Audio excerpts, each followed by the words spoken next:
Parliament ఎన్నికల్లో మా party అభ్యర్థుల గెలుపు కోసం పార్టీ విజయం కోసం అహర్నిశలు కష్టపడ్డ మా గులాబీ సైనికులందరికీ రాష్ట్ర వ్యాప్తంగా తెలంగాణ వ్యాప్తంగా హృదయపూర్వకంగా వారికి నేను చాలా వినయపూర్వకంగా ప్రణామాలు ధన్యవాదాలు తెలియజేస్తా ఉన్నా. ఎందుకంటే సామాన్యమైన విషయం కాదు. ఒక పార్టీ 5 నెలల కింద జరిగిన శాసనసభ ఎన్నికల్లో అనుకోని అనూహ్యమైన పద్ధతుల్లో పరాభవం పాలైన మరి తర్వాత రకరకాల కుట్రలు కుతంత్రాలు పార్టీలోంచి నాయకులను తీసుకొని పోవడాలు ఇవన్నీ జరిగినా కొంతమంది స్వార్థపరులు పార్టీని విడిచిపెట్టి పోయినా పట్టుదలతో మొక్కవోని ధైర్యంతో ఇవాళ రాష్ట్ర వ్యాప్తంగా గ్రామ గ్రామాన ప్రతి పట్టణంలో కూడా ప్రతి గల్లీలో కూడా అద్భుతంగా పనిచేసిన మా అన్నదమ్ములకు మా అక్క చెల్లెళ్లకు బీఆర్ఎస్ పార్టీ కుటుంబ సభ్యులందరికీ హృదయపూర్వకంగా ధన్యవాదాలు. హృదయపూర్వకంగా మళ్ళొక్కసారి వారికి నమస్కారాలు. ఒకవైపు క్షేత్రస్థాయిలో మా నాయకులు కార్యకర్తలు బలంగా పనిచేయడం, మరొక వైపు సోషల్ మీడియాలో కూడా అంతే స్థాయిలో ఎప్పటికప్పుడు ప్రత్యర్థుల దుష్ప్రచారాలను ప్రత్యర్థులు చేసే విమర్శలను తిప్పికొడుతూ సోషల్ మీడియాలో కూడా అద్భుతంగా పనిచేసిన మా సోషల్ మీడియా వారియర్స్ అందరికీ కూడా హృదయపూర్వకంగా ధన్యవాదాలు. ఎందుకంటే ఇప్పుడు ప్రసార మాధ్యమాల్లో ముఖ్యంగా ఈ సామాజిక మాధ్యమాల్లో ఎక్కడికక్కడ మా పిల్లలు ఒకవైపు ప్రభుత్వం కేసులు పెట్టే ప్రయత్నం చేసినా, రేవంత్ రెడ్డి పోలీసులు భయపెట్టే ప్రయత్నం చేసినా ఎక్కడికక్కడ చాలా చురుగ్గా పార్టీ యొక్క ఆలోచనను బీఆర్ఎస్ పార్టీ గెలవాల్సిన ఆవశ్యకతను వివరించి చెప్పినందుకు సోషల్ మీడియాలో కూడా పనిచేసిన మా నాయకులు కార్యకర్తలు సైనికులు అందరికీ పేరు పేరున నమస్కారం. దాడులను కేసులను కుట్రలను కుతంత్రాలను స్వార్థపరుల రాజకీయ ఎత్తుగడలను ఎన్నిటినీ తిప్పికొడుతూ మరి మొక్కవోని ధైర్యంతో ముందుకు పోయినాం. పెద్దలు కేసీఆర్ గారి బస్సు యాత్రతో నిజంగా చెప్పాలంటే పార్లమెంట్ ఎన్నికల్లో ఒక మలుపు తిప్పింది రాష్ట్ర రాజకీయాన్ని కేసీఆర్ గారి బస్సు యాత్ర. 17 రోజుల బస్సు యాత్రతో 2 జాతీయ పార్టీలు కూడా దిగిరాక తప్పని పరిస్థితి. 2 జాతీయ పార్టీల నాయకత్వాలు కూడా తెలంగాణ చుట్టూ గింగిరాలు కొట్టక తప్పని పరిస్థితి కేసీఆర్ గారి బస్సు యాత్ర కల్పించింది. ఏ జిల్లాకి పోయినా, ఏ నియోజకవర్గానికి పోయినా, ఏ పట్టణానికి పోయినా బ్రహ్మరథం పట్టినారు ప్రజలు. ముఖ్యంగా రాష్ట్రంలోని ప్రతి పాయింట్లో ఎక్కడెక్కడైతే కేసీఆర్ గారు కాలు పెట్టారో దాదాపు 30 చోట్ల ప్రతి చోట కూడా మరి ఈ బస్సు యాత్రని రోడ్ షోలను కూడా విజయవంతం చేసిన మా పార్టీ నాయకత్వానికి కూడా హృదయపూర్వకంగా ధన్యవాదాలు. ఆదిలాబాద్ నుంచి అలంపూర్ దాకా ఇవాళ గులాబీ సైన్యంలో గుండెల నిండా కూడా ఆత్మవిశ్వాసం కనబడతా ఉంది.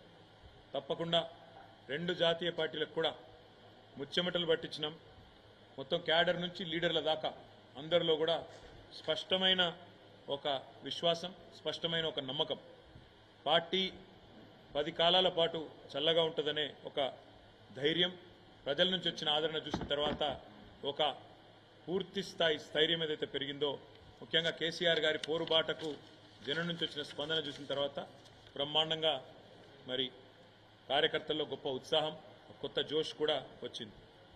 వాళ్ళ రాష్ట్రంలోనేమో ఇక్కడ కాంగ్రెస్ ప్రభుత్వం మేము చేసిన పనులన్నింటినీ కూడా తిరగదోడి కొత్త జిల్లాలు రద్దు చేయాలని, అదేవిధంగా కేసీఆర్ ఆనవాళ్లు లేకుండా చేయాలని ఒక చిల్లర ప్రయత్నం ఏదైతే చేస్తున్నదో ఇది కూడా రాష్ట్ర ప్రజల్లో ఒక విముఖతను, ఒక రకమైన మరి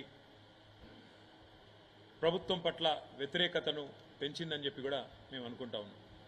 అదేవిధంగా 6 గ్యారంటీలు 100 రోజుల్లో అమలు చేస్తామని చెప్పి మొత్తంగా 420 హామీలు ఇచ్చి ఇవాళ వాటిని తుంగలో తొక్కిన వైనం మీద కూడా కాంగ్రెస్ పార్టీ మీద ప్రజల్లో తీవ్రమైన వ్యతిరేకత కనబడింది. మేము ఎక్కడెక్కడైతే తిరిగినామో చాలా స్పష్టంగా ముఖ్యంగా గ్రామీణ ప్రాంతాల్లో రైతు భరోసా అని చెప్పి మోసం చేసినందుకు, రైతు బంధునే మొత్తంగా వేయనందుకు, కరెంటు విషయంలో తీవ్రమైన నష్టం చేసినందుకు, క్వింటాల్కు 500 బోనస్ ఇస్తామని చెప్పి బోగస్ మాటలు చెప్పి మోసం చేసినందుకు ఇవాళ రైతులు బగ్గున మండుతా ఉన్నారు.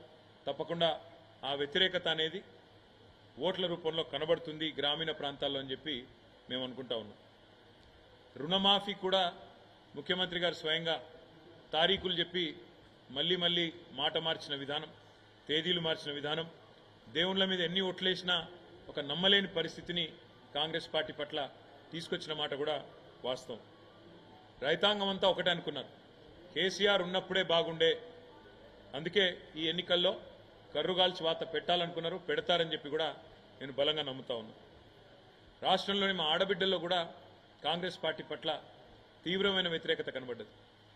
మహిళలకి 100 రోజుల్లోనే 18 ఏళ్లు నిండిన 1,67,00,000 మంది ఆడబిడ్డలకు నేను నెలకు 2,500 రూపాయలు 100 రోజుల్లోనే ఇస్తానని చెప్పి ఏదైతే మాట ఇచ్చారో ఆ హామీ నెరవేర్చకపోవడం, అది మాత్రమే కాకుండా తులం బంగారం అని, స్కూటీలని, పెద్ద మనుషులకు కూడా 4,000 పెన్షన్లని, అదేవిధంగా చివరికి మాటలన్నీ పెద్ద మాటలు చెప్పి మంచినీళ్ళకి మళ్ళీ ఒక్కసారి రోడ్డున పడాల్సిన దుస్థితి, పిందెలు పట్టుకుని రోడ్డుకెక్కే పరిస్థితి ఏదైతే ఈ ప్రభుత్వం తెచ్చిందో దానివల్ల మహిళలు ముఖ్యంగా వారు కూడా తీవ్రమైన ఆగ్రహంతో ఈ ప్రభుత్వాన్ని క్షమించే పరిస్థితిలో లేరు. అదేవిధంగా ఈరోజు ఈ రాష్ట్రంలోని అన్ని వర్గాలు, వీళ్ళు వాళ్ళని కాదు, పెద్ద మనుషులు మాకు 4,000 రూపాయల పెన్షన్ ఇస్తారనుకున్నాం, కానీ మా జనవరి నెల 2,000 పెన్షనే ఎగ్గొట్టిండు రేవంత్ రెడ్డి అనే మాట వారి మనసులో కూడా బాగా బలంగా నాటుకొని పోయింది. అట్లా ఏ ఒక్క వర్గం కూడా ఇవాళ కాంగ్రెస్కు కొత్తగా తోడైంది లేదు. అట్లని చెప్పి బీజేపీ పైన కూడా పెద్ద సానుకూలత లేదు.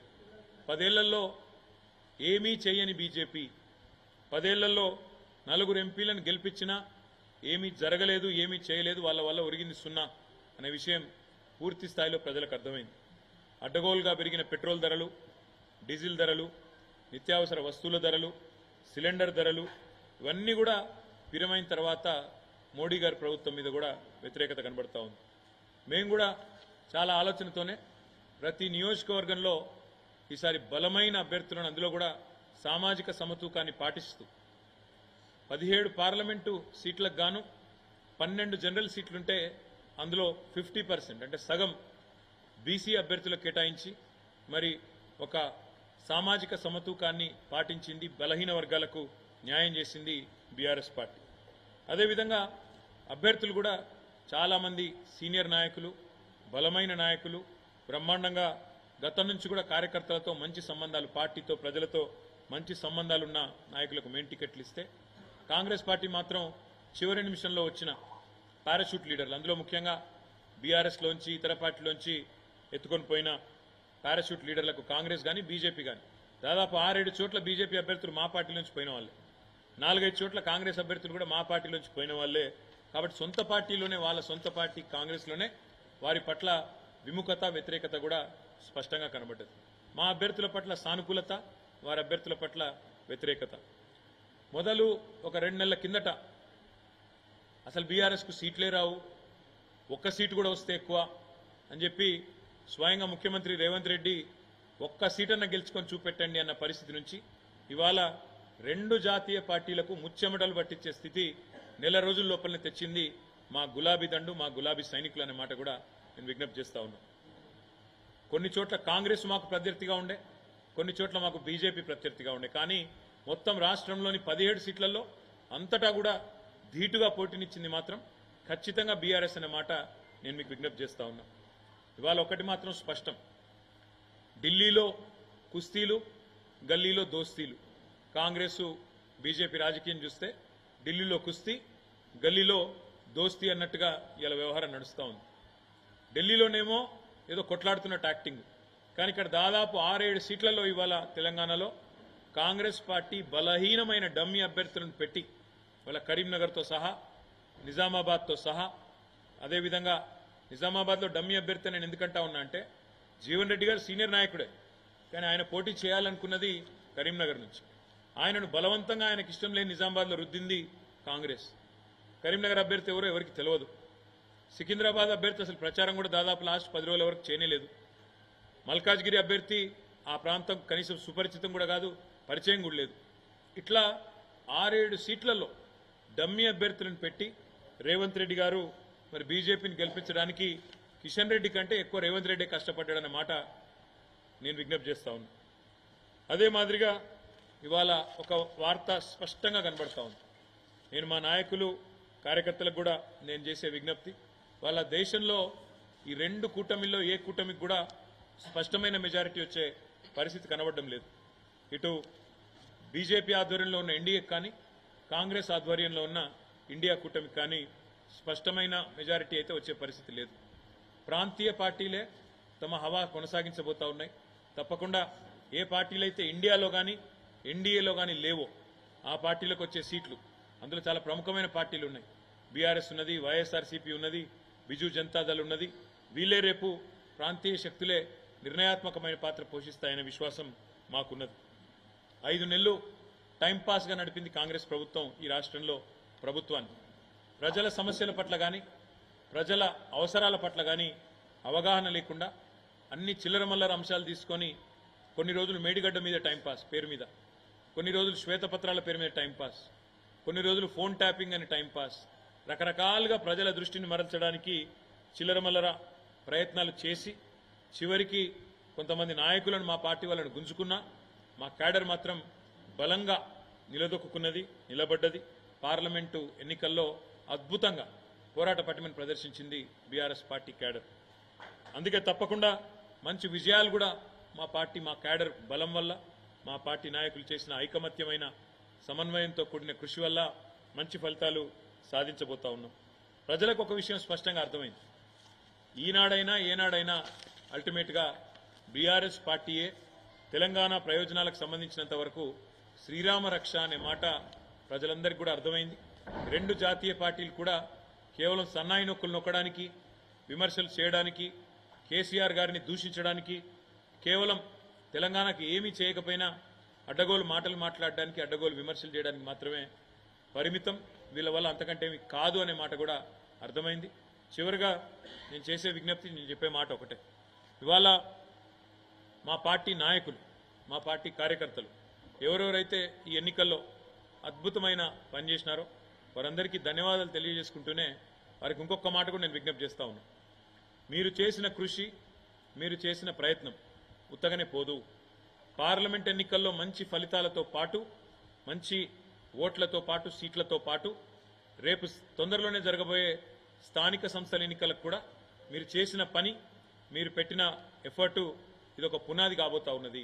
ఎందుకంటే ఈ సంవత్సరం వరుసగా జిల్లా పరిషత్ ఎన్నికలున్నాయి, మండల ప్రజా పరిషత్ ఎన్నికలున్నాయి, సర్పంచ్ ఎలక్షన్లు ఉన్నాయి, అదేవిధంగా కౌన్సిలర్ ఎన్నికలున్నాయి. ఇవన్నిటికీ ఒక బలమైన పునాది, ఒక బలమైన మరి ఎఫర్ట్ ఏదైతే మనం చేసినామో తప్పకుండా ఇవన్నిటికీ ఇది ఒక బలమైన ప్రాతిపదికగా మారుతుంది. తప్పకుండా కాంగ్రెస్ బీజేపీ శాయశక్తుల ఎన్ని ప్రయత్నాలు చేసినా తప్పకుండా మీ అందరి ఎఫర్ట్ వల్ల మళ్ళీ తెలంగాణ ప్రజల ఆశీర్వాదంతో బీఆర్ఎస్ పార్టీ ఈ 3 పార్టీలలో అత్యధిక సీట్లు సాధించిన పార్టీగా నిలబడబోతుందని చెప్పి కూడా తెలియజేస్తూ మళ్ళొక్కసారి మాకు ఎన్నికల్లో ఓట్లేసిన ప్రజలకు, అదేవిధంగా అహర్నిశలు కష్టపడి పనిచేసిన మా గులాబీ సైనికులకు హృదయపూర్వకంగా ధన్యవాదాలు తెలియజేస్తూ తప్పకుండా మంచి మెజారిటీతో మరి మంచి గౌరవప్రదమైన స్థాయిలో ఆ 2 పార్టీల కంటే ఎక్కువనే సీట్లు సాధిస్తామని చెప్పి కూడా ఆశాభావాన్ని వ్యక్తం చేస్తూ మాకు సహకరించిన ప్రతి ఒక్కరికి, మీడియాతో సహా ప్రతి ఒక్కరికి కూడా పేరు పేరున ధన్యవాదాలు, పేరు పేరున నమస్కారం. Thank you.